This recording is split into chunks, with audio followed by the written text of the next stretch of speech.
ये विशिष्ट शिक्षक नियमावली 2023 का एक पार्ट है दोस्तों। Point number 8, point number 9। Point number 8 और 9 दोनों ही मोस्ट इंपोर्टेंट है विशिष्ट शिक्षकों के लिए। जैसा कि आप सभी जानते हैं, पॉइंट नंबर 8.1 में दिया गया है कि विशिष्ट शिक्षक स्थानीय निकाय शिक्षक नियमावली 2020 के तहत उन्हें प्रदान किए गए वेतन संरक्षण पे प्रोटेक्शन प्राप्त करेंगे, और सभी विशिष्ट शिक्षकों को वेतन संरक्षण के साथ में वेतन का भुगतान भी हो गया है दोस्तों। और मोस्टली शिक्षकों का जो एरियर था वो भी मिल गया है। पहले 25,000 स्टार्टिंग बेसिक पे के आधार पर सबको वेतन मिल रहा था 1 to 5 का, और 28,000 6 to 8 का, 31,000 9 10 का, और 32,000 11 12 का। और वेतन संरक्षण के साथ जो है वो वेतन निर्धारण हुआ HRMS पोर्टल पर, उसके आधार पर बढ़ा हुआ उनका जो भी अंतर वेतन था, एरियर था, वो दे दिया गया। पॉइंट नंबर 8.2 में है कि इसके अलावा इस नियमावली के प्रभावी होने पर उनका वेतन फिटमेंट मैट्रिक्स टेबल के अनुसार देय होगा। विशिष्ट शिक्षक और BPSC शिक्षक दोनों प्रकार के जो राजकर्मी शिक्षक हैं उनके लिए एक फिटमेंट मैट्रिक्स टेबल बनाया गया है, जिसके अनुसार उनको वेतन का भुगतान किया जा रहा है। जो वहां पर बेसिक पे आपका फिट आ रहा है या बेसिक पे है, उसके साथ साथ जो सरकार का DA होता है, HRA होता है, मेडिकल होता है, वो आपको दिया जाएगा, ऐसा नियमावली में था।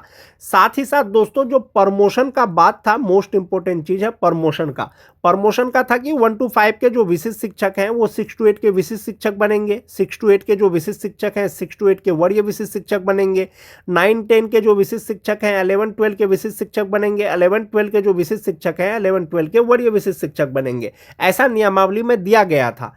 और 1 to 5 का जो 6 to 8 में प्रमोशन होता दोस्तों, वो उपलब्ध रिक्तियों के अनुसार होता। 6 to 8 का शिक्षक जो वरीय विशिष्ट शिक्षक बन जाता, वो अपने ही स्थान पे बन जाता। 9 10 के जो विशिष्ट शिक्षक 11 12 में अगर उनका प्रमोशन होता तो वो रिक्ति रहता तब। और जो 11 12 का शिक्षक है, अगर वो वरीय विशिष्ट शिक्षक बनेंगे 11 12 के, तो वो अपने ही पद पर हो जाएंगे। एक ये चीज हो गया दोस्तों। इसके अतिरिक्त जो प्रमोशन में मोस्ट इंपोर्टेंट चीज था क्या, वो 8 वर्ष की सेवा। जैसे आपने 1 जनवरी 2025 को ज्वाइन किया है, तो प्रमोशन होने के योग जो आप होते, वो आप 1 जनवरी 2033 को प्रमोशन के योग होते। चूंकि अब जो है सरकार आपके पहले की सेवा की गणना कर रही है, यानी आपको सेवा निरंतरता दिया गया है, लेकिन सेवा निरंतरता जो दिया गया है किसमें दिया गया है, आपको प्रमोशन में दिया गया है।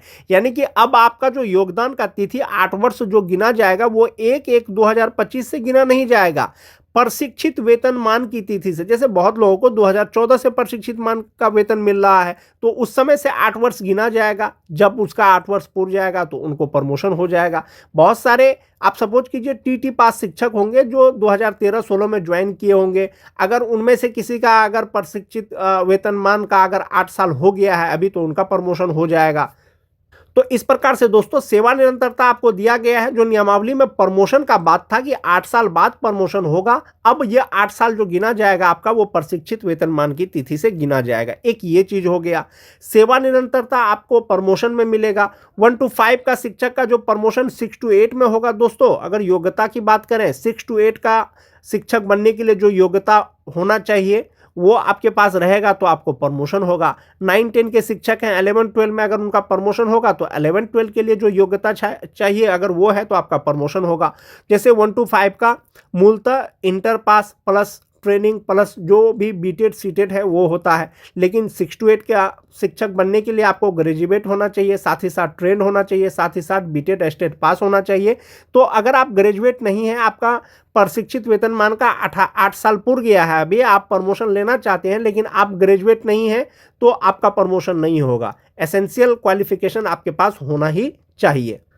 नियमावली का 9.2 में दिया गया है कि अधिकार के रूप में किसी भी प्रोन्नति का दावा नहीं किया जा सकता है। सभी प्रोन्नति उपलब्ध रिक्तियों के अधीन होगी, विभागीय नीति को ध्यान में रखते हुए की जाएगी। इसके अलावा सभी प्रोन्नति विभाग की प्रचलित नीति के अनुसार की जाएगी, और अपेक्षित योग्यता जो एसेंशियल क्वालिफिकेशन होना चाहिए वो आपके पास रहेगा, तो आपका अगला वेतनमान में आपका प्रमोशन किया जाएगा। यानी अगर कोई 1 to 5 के शिक्षक हैं तो उनका 6 to 8 में उनका प्रमोशन हो जाएगा, यानी बेसिक ग्रेड के शिक्षक से वो ग्रेजुएट टीचर हो जाएंगे।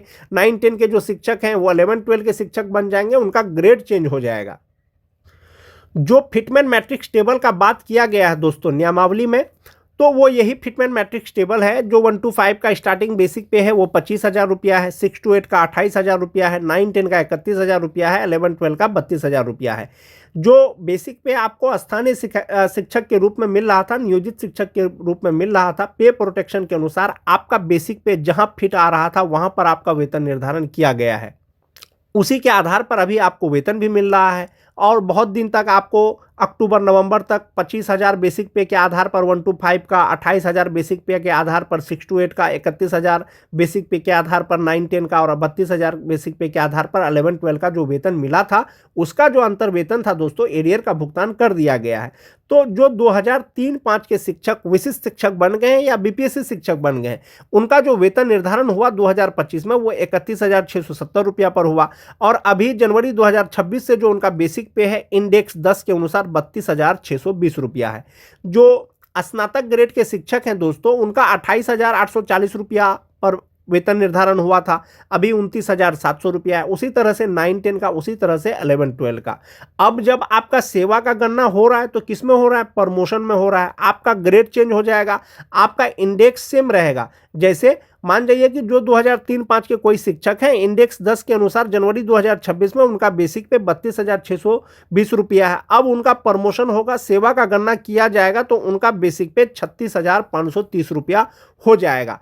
और जो शिक्षक होंगे जिनका बेसिक पे 31,670 रुपया है, उनका 35,440 रुपया 470 रुपया हो जाएगा उनका बेसिक पे। यानी 1 to 5 का जो ग्रेड था वो अब 6 to 8 का ग्रेड हो जाएगा। जो टीटी पास शिक्षक हैं दोस्तों, 27,320 इंडेक्स 4 के अनुसार उनका वेतन निर्धारण किया गया था। अब चूंकि जनवरी में उनको एक इंक्रीमेंट मिला है तो 28,140 रुपया उनका बेसिक पे है। यदि उनका प्रशिक्षित वेतन मान का अगर 8 वर्ष हो जाता है तो उनका बेसिक पे 31,510 रुपया हो जाएगा और वो स्नातक ग्रेड के शिक्षक हो जाएंगे। और स्नातक ग्रेड के कोई भी शिक्षक 1 to 5 के किसी भी शिक्षक से सीनियर होंगे। उसी तरह से 9-10 का भी प्रमोशन होगा, उसी तरह से 11-12 का भी प्रमोशन होगा। अब आपका सेवा गिना जा रहा है, प्रशिक्षित वेतन मान की तिथि से जो आपने कार्य किया है वो आपका गिना जा रहा है। तो इस आधार पर अब आपका ग्रेड चेंज हो जाएगा और आपका वेतन भी बढ़ जाएगा। इसमें सभी प्रकार के शिक्षकों को दोस्तों ये सेवा निरंतरता का लाभ सभी प्रकार के शिक्षकों को मिलेगा प्रमोशन में। यानी जैसे जैसे 8 वर्ष सेवा उनका पूरेगा नियमावली के अनुसार, चाहे वो विशिष्ट शिक्षक हो चाहे वो बीपीएससी शिक्षक हो, और उनको जो है प्रमोशन मिलेगा, सेवा निरंतरता मिलेगा। उनका पहले का सेवा का गिनना किया जाएगा। बीपीएससी शिक्षक नियमावली हो या विशिष्ट शिक्षक नियमावली हो, दोनों सेम ही है दोस्तों। पहले बीपीएससी शिक्षक नियमावली आया था, बीपीएससी शिक्षक के अनुरूप ही बनाने के लिए सरकार के द्वारा विशिष्ट शिक्षक नियमावली लाया गया था। दोनों सेम ही है। दोनों का वेतन का जो फिटमेन मैट्रिक्स टेबल है वो भी सेम है। जिस तरह से विशिष्ट शिक्षकों को पे प्रोटेक्शन का लाभ प्राप्त हुआ था पहले, अब बीपीएससी शिक्षकों के लिए भी ये घोषणा हो गया है। जिस तरह से सेवा निरंतरता विशिष्ट शिक्षक को मिलेगा उसी तरह से बीपीएससी शिक्षक को भी मिलेगा, जो पहले स्थानीय निकाय के शिक्षक के रूप में कार्य कर रहे थे। ये तो आपका बेसिक पे हो गया दोस्तों। अब आपके इनहैंस सैलरी पर क्या प्रभाव पड़ेगा? अगर 2003-05 के शिक्षक की बात करें, जो नियोजित शिक्षक हो, विशिष्ट शिक्षक हो या बीपीएससी शिक्षक हो, अगर नियोजित शिक्षकों की बात करें 2003-05 का, अभी जो 2026 में उनका बेसिक पे है 32,290 रुपया है। सेम शिक्षक जो विशिष्ट शिक्षक बन गए हैं उनका 32,620 रुपया बेसिक पे है।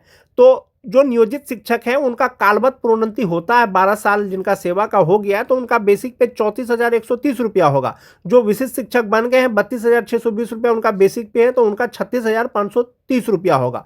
तो 32,620 58% डीए एचआरए मेडिकल लगा करके जो उनका ग्रॉस सैलरी होता है वो 61,357 रुपया होता है। 12,370 रुपया उनका एनपीएस अकाउंट में जमा होता है और 48,987 रुपया उसका इनहैंस सैलरी मिल रहा है विशिष्ट शिक्षकों को 2003-05 का।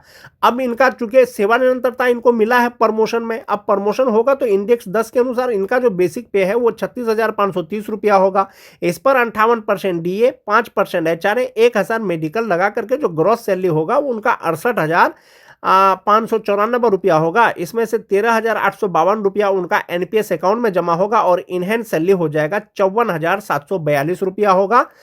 2003-05 के विशिष्ट शिक्षकों का जिनका सेवा का गणना किया जा रहा है प्रमोशन में। एक ये चीज हो गया। दूसरा चीज हुआ दोस्तों, जो नियोजित शिक्षक हैं इनको 32,000 बेसिक पे के आधार पर अभी उनका जो इनहैंस सैलरी है वो 51,833 रुपया है। इनका जो कालबद्ध प्रोन्नति होगा, जिसका बहुत से जिला के द्वारा आदेश आ गया है दोस्तों, 34,130 रुपया उनका बेसिक पे हो जाएगा और इनका इनहैंस सैलरी 54,832 रुपया हो जाएगा। जनरल तौर पर सेवा निरंतरता नहीं मिला है, सेवा निरंतरता आपको प्रमोशन में मिलेगा, यानी कि प्रोन्नति में आपके सेवा की गणना किया जा रहा है। यदि जनरल तौर पर अगर सेवा निरंतरता मिल जाता है 2003-5 के जो नियोजित शिक्षक विशिष्ट शिक्षक बने हैं, तो समस्थानिक इंडेक्स हो जाएगा। समस्थानिक इंडेक्स के अनुसार जो बेसिक पे होगा वो 37,810 रुपया हो जाएगा।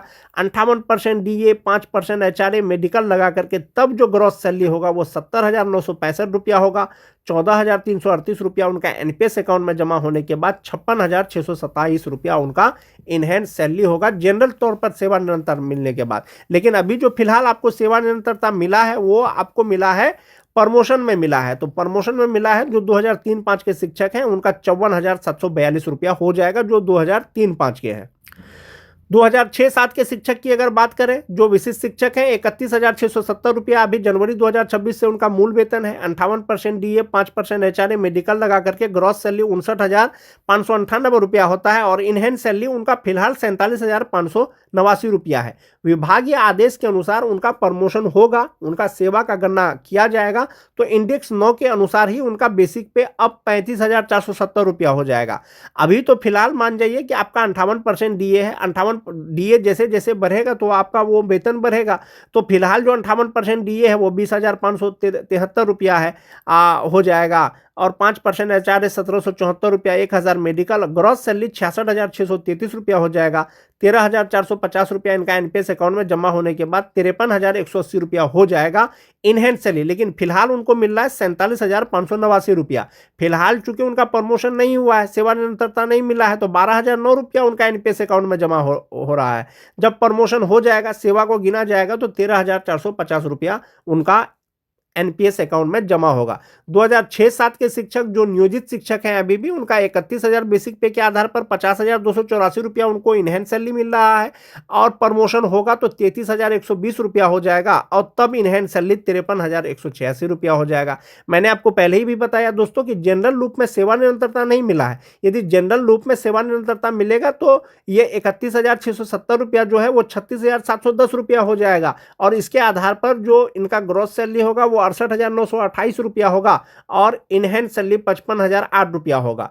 एक ये चीज हो गया दोस्तों, जनरल लूप में जो सेवा निरंतरता है आपको समस्थानिक वेतन मिलेगा लेकिन आपका ग्रेड चेंज नहीं होगा। आप 1 to 5 है, सेवा निरंतरता मिलेगा तो आप 1 to 5 में ही रहिएगा। जनरल लूप में अगर मिलेगा तो अब आपका जो सेवा निरंतरता दिया गया है वो आपको प्रोन्नति में दिया गया है, तो आप 1 to 5 से सीधे 6 to 8 के शिक्षक बन जाएंगे, यानी स्नातक ग्रेड के शिक्षक बन जाएंगे। लेवल आपका स्नातक ग्रेड का हो जाएगा।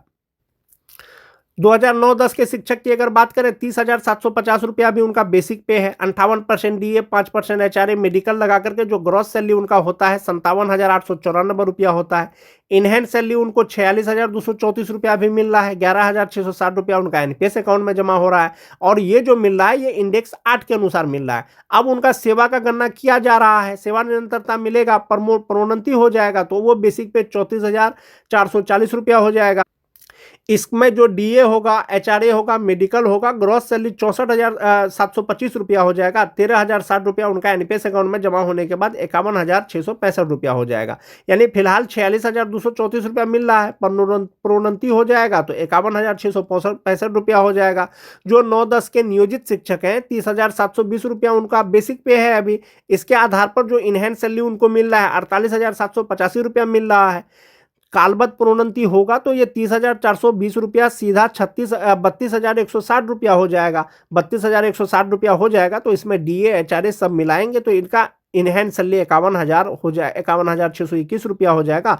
ग्रॉस सैलरी 55,221 रुपया हो जाएगा। तो इस प्रकार से आप एक बार इसको कंपैरिजन कर सकते हैं दोस्तों कि जो 2009-10 के शिक्षक हैं जो नियोजित है 30,420 रुपया बेसिक पे है, जो विशिष्ट बन गए हैं 30,750 रुपया है। जो नियोजित हैं प्रमोशन होगा तो 32,160 रुपया होगा और विशिष्ट का प्रमोशन होगा तो 34,440 रुपया होगा। जो नियोजित हैं उनका इनहैंस सैलरी ग्रॉस सैलरी 52,350 रुपया है। जो विशिष्ट शिक्षक बन गए हैं तो 57,894 रुपया है। नियोजित का प्रमोशन होगा तो 55,221 रुपया होगा और विशिष्ट का प्रमोशन होगा तो 64,725 रुपया होगा। तो इस प्रकार से आप ये देख सकते हैं दोस्तों कि राजकर्मी बनने के बाद, विशिष्ट शिक्षक बनने के बाद विशिष्ट शिक्षक के सैलरी में कमी नहीं हुआ है दोस्तों। कुछ इनहैंस सैलरी आपको पे प्रोटेक्शन के अनुसार हो सकता है कम हुआ हो, लेकिन ग्रॉस सैलरी आपका ज्यादा ही होगा। तो विशिष्ट शिक्षक का सैलरी के आधार पर दोस्तों विशिष्ट शिक्षक का सैलरी ज्यादा है नियोजित शिक्षक की तुलना में। इसी तरह से 2003-05 के शिक्षक की अगर बात कीजिएगा तो नियोजित का इनहैंस सैलरी 51,833 रुपया है और विशिष्ट का 48,987 रुपया है। ग्रॉस सैलरी उनका 55,433 रुपया है, जबकि विशिष्ट का 61,000